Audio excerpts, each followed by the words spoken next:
Ang sarap ng niluto ko for today. Chop suey. Takpan natin. Nagluluto ako ng chop suey. Okay.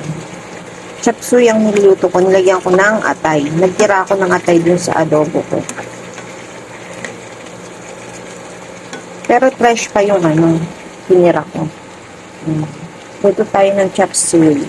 Yan, ang sarap-sarap. Nilagay ko na yung broccoli. Wala akong cauliflower broccoli lang meron. Half cook lang, mga kabagang. Yan, nalagay na lahat ng gulay. Ilagay na natin yung gatas. Isang buong gatas. Alaska, baka naman.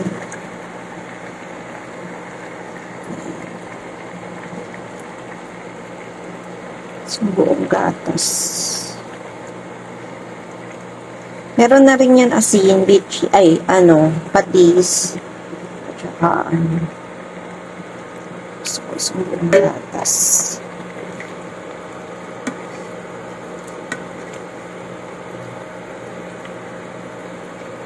Ayoko ng lutong-luto. Gusto ko hapon.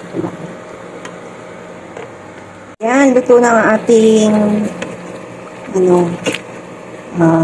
chop suey. Sarap. Konti-konti na lang. Tapos takpan natin. Sarap mga kabagang chop suey.